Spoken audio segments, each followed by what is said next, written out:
16 श्राद्ध में, श्राद्ध पक्ष में, घर में अगर गंगा का जल हो, आपके घर में अगर गंगा जल रखा हो, श्राद्ध पक्ष में तुलसी के क्यारे के पास में एक छोटी सी कटोरी रखकर घर का कोई भी व्यक्ति, चाहे महिला हो, पुरुष हो, पुत्रवधू हो, बच्चे हों, कोई भी हथेली में गंगा जल लेकर अपने पूर्वजों का स्मरण कर और वो गंगा जल काशी विश्वनाथ के नाम से अपने पूर्वजों का नाम लेकर वो कटोरी में अगर 5 बार या 7 बार छोड़ देता है तो उसके पूर्वजों को पिंडदान और तर्पण की जरूरत नहीं पड़ती, उनको मोक्ष प्राप्त हो जाता है। श्राद्ध पक्ष में वृषकपि अवतार का महत्व क्या है? विषकपि अवतार की महत्वता क्या है? देव पितर शिव महापुराण में अगर 16 दिन श्राद्ध के होते हैं और 16 दिन श्राद्ध में से कोई भी एक दिन श्राद्ध का, जो तुम्हारी मर्जी पड़ जाए, जिस दिन तुम घर में फ्री हो, जिस दिन तुम्हारी मर्जी पड़ जाए, जिस दिन तुम्हारा मन कर जाए, उस दिन वृषकपि, विषकपि नाम लेकर एक रोटी में थोड़ी सी शक्कर या गुड़, थोड़ा सा चावल, थोड़ा सा अगर चावल नहीं हो तो खीर बन जाए तो ज्यादा अच्छी है, रोटी के अंदर रखकर वृषकपि या विषकपि, भगवान शंकर का एक अवतार है नारायण के साथ में। भगवान शिव और भगवान शंकर का और नारायण का एक अवतार मिलकर हुआ था। भगवान शिव और नारायण का मिलन से 3 अवतार हुए थे। 3 अवतार हुए। एक हरिहर अवतार भी भगवान शंकर और नारायण के मिलन से हुआ।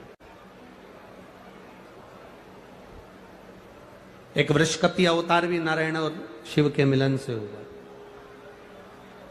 तो जो वृषकपि अवतार है, भगवान शंकर और एक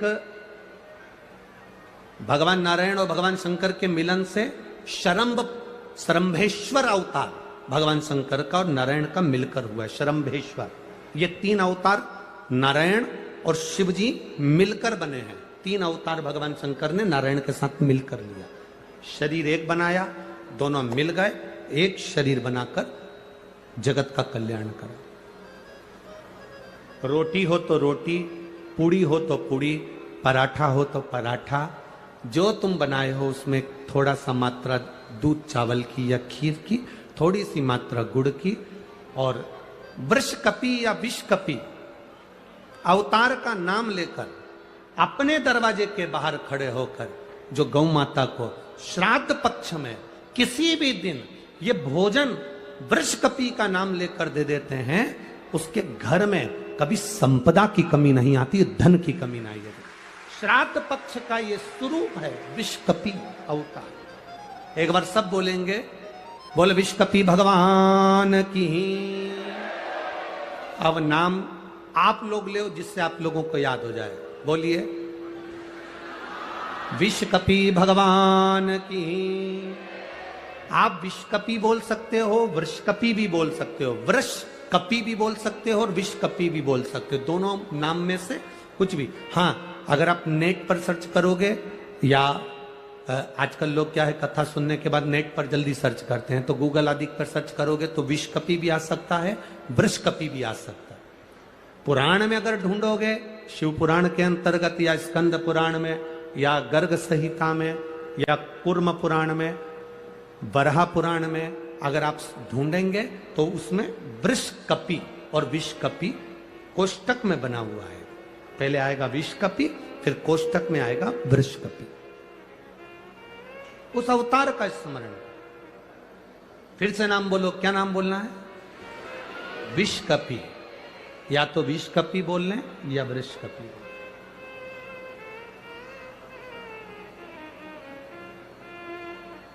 देव पितर कथा का ये सबसे सुंदर संवाद है विषकपि अवतार का।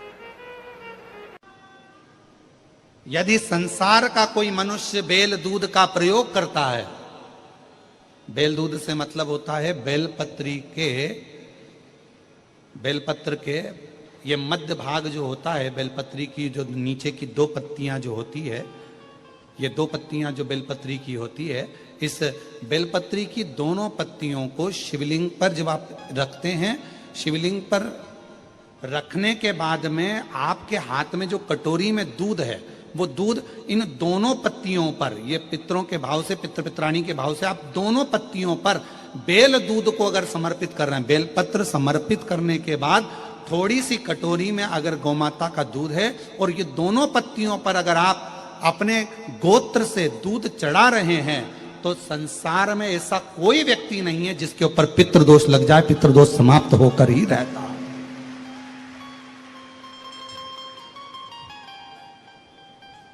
शिवलिंग पर बेलपत्र चढ़ाई, बेलपत्र चढ़ाकर ये नीचे की जो पत्ती है, आपका जो दूध का भाग है, वो दो पत्ती पर चढ़ना चाहिए, तीसरी पत्ती पर जल का भाग आता है। दो पत्ती पर आपका दूध का भाग रहे।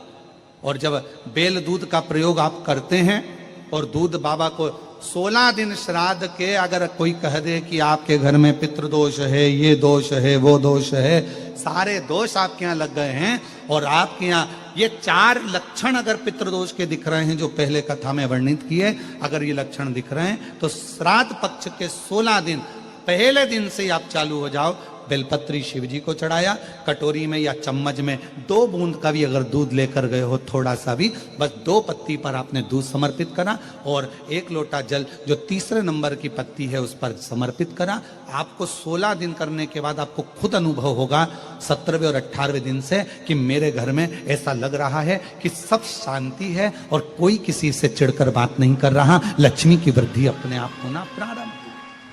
देव अधिदेव महादेव ने बेल और दूध का जो प्रयोग है, उस प्रयोग का साधारण फल नहीं है, बहुत फल। और श्राद्ध पक्ष में मेरी जीजियों से निवेदन है, मेरी बेटियों से, मेरी माताओं से, अगर तुम्हारे घर में 25 साल तक भी औलाद नहीं हुई, 20 साल हो गए, 25 साल हो गए, 30 साल हो गए, 28 साल हो गए, 15 साल भी हो गए, 10 साल भी हो गए और संतान का सुख नहीं है, तो श्राद्ध पक्ष में प्रतिदिन अपना जो पानी का हंडा होता है, परिंडा होता है, क्या बोलते हैं हैदराबाद में, हमको उसको नहीं मालूम, जहां पर पीने का पानी भरते हैं, हंडा बोलते हैं, मटका बोलते हैं, बाल्टी पानी की या हंडा, मटका, गगरा, जो भी भर कर रखते हो रसोई घर के अंदर पीने का, उस पानी के भरे हुए हंडे के पास में पितरों का स्थान होता है। वो पितरों के स्थान के पास में कटोरी में थोड़ा सा दूध रखिए, एक बेलपत्र रखिए, और वो बेलपत्र और दूध को आप प्रतिदिन 16 दिन तक लगातार शिव जी को रोज रखो, रोज समर्पित करना प्रारंभ करो। बस बेलपत्र शिवलिंग के ऊपर और दूध जहां अशोक सुंदरी का स्थान है, आपको मालूम होगा, जरा ध्यान देंगे, ये शिवलिंग, ये जलाधारी, ये भगवान शंकर का शिवलिंग है, ये जलाधारी है, माता पार्वती जी का हस्त कमल, और सामने जो चरण है जहां से पानी बहता है, राइट भाग गणेश जी का, लेफ्ट भाग कार्तिकेय जी का, बीच में एक मोटी सी लाइन होती है जिसको अशोक सुंदरी कहा जाता है। शंकर भगवान की 6 बेटियां हैं। 6 बेटियों में शंकर जी के ऊपर जो कलश रखा होता है, उसमें से जो बूंद बूंद पानी गिरता है, वो कलश 5 बेटियों का स्थान होता है, जया, विषहरा, श्यामली बारी, दौतली और देव। ये शिव जी की 5 लड़कियां ऊपर और एक बेटी अशोक सुंदरी, सामने जो मोटी सी लाइन होती है जहां से शिव जी पे चढ़ा हुआ पानी गिरता है, उसके बीच में जो लाइन होती है वो अशोक सुंदरी का स्थान। तो जिसके यहां संतान का यदि सुख नहीं है तो 16 दिन एक प्रयास करें, तुम रुकेश्वर महादेव का नाम लेकर, तुम रुकेश्वर महादेव का नाम लेकर शंकर जी के ऊपर तो चढ़ाएं बेलपत्र, जो तुमने परिंडे के पास, हंडे के पास रात्रि को रखा है, 16 दिन के रोज एक बार रखो और रोज एक बार चढ़ाओ। रखा, वो दूध को अशोक सुंदरी के स्थान पर समर्पित करना है और बेलपत्र को शिवलिंग पर समर्पित करना है। 16 दिन कर देखिए, उसके 3 महीने के अंदर देवाधिदेव महादेव की कृपा से गर्भ जरूर ठहरेगा, शिव की कृपा जरूर, शंकर की करुणा जरूर, गर्भ अवश्य ठहरेगा। पर नाम स्मरण रखना है। कौन से महादेव? जम के बोलो जरा, तुम रुकेश्वर महादेव। फिर से बोलिए, तुम रुकेश्वर महादेव। तुम रुका जी कौन? जिन्होंने भगवान शंकर की अविरल भक्ति को, भगवान शिव की अविरल रचना को, भगवान शिव के मंत्र जाप को, शिव जी के स्मरण को, भगवान शंकर की अविरल कथा को, कि मेरे पितर मुझ पर क्रोध कर रहे हैं। आपको कभी कभी लगे कि मेरे ऊपर पितरों का पितृ दोष लगा हुआ है, या पितरों का श्राप लगा हुआ है, या हमारे यहाँ पर लोग अधोगति में ज़्यादा मर जाते हैं, हमारे यहाँ ये काम ज़्यादा हो जाता है, तो निवेदन है, श्राद्ध पक्ष चल रहा है, प्रयास करिएगा। एक चावल की कटोरी में, कटोरी के अंदर थोड़ा सा चावल रख लीजिए कच्चा, उस चावल की कटोरी में एक बेलपत्र, थोड़ी सी दुर्वा बांधकर, पानी का मटका, परिंडा या जहां अपना रसोई घर में जल रखते हो, उस कटोरी को वहां पर 2 दिन 3 दिन तक रख दो। वैसे तो 16 दिन रखो ज़्यादा अच्छा था, पर जो दिन अपने को मालूम है 2-3 दिन उसको रख दीजिए। घी का दिया लगाइए। 3 दिन के बाद में उस दुर्वा को, उस बेलपत्र को शिव बाबा को ले जाकर समर्पित कर दो। चावल पूरे घर में घुमाने के बाद चिड़िया को या नदी में या किसी जीव को प्रदान कर दो। महाराज, पितृदोष के निवारण का सुंदर तरीका। कल आपको कथा में कहा था, अगर हम ब्राह्मण को भोजन नहीं करा पा रहे, गौ माता को भोजन नहीं दे पा रहे, स्वान को, कुत्ते को भोजन नहीं दे पा रहे, कौवे को भोजन नहीं दे पा रहे हैं, किसी कारणवश हम श्राद्ध नहीं कर पा रहे हैं, किसी कारणवश हम पूर्वजों को नहीं मना पा रहे हैं, ऐसा कोई घर नहीं जिसके घर के पितृ श्राद्ध पक्ष में पृथ्वी पर नहीं आते। तुम पूछो मत पूछो, तुम्हारे घर के पूर्वज तुम्हारे यहां जरूर आते। दरवाजे पर आकर खड़े होते हैं पितृ, दरवाजे पर आकर हमारे घर के पितृ खड़े होते हैं, स्मरण करते हैं कि हमको यहां से कुछ भाग प्राप्त होगा, कुछ मिल जाएगा, कुछ प्राप्ति हो जाएगी। श्री शिवाय नमस्तुभ्यम। हर हर महादेव। 7 सितंबर से 21 सितंबर श्राद्ध पक्ष कल से शुरू हो रहे हैं। उन सभी में किए जाने वाले विशेष उपाय पूज्य गुरुजी ने इस वीडियो के माध्यम से बताया है। अगर आपको वीडियो अच्छी लगे तो like, share and subscribe, comment में श्री शिवाय नमस्तुभ्यम हर हर महादेव अवश्य लिखना।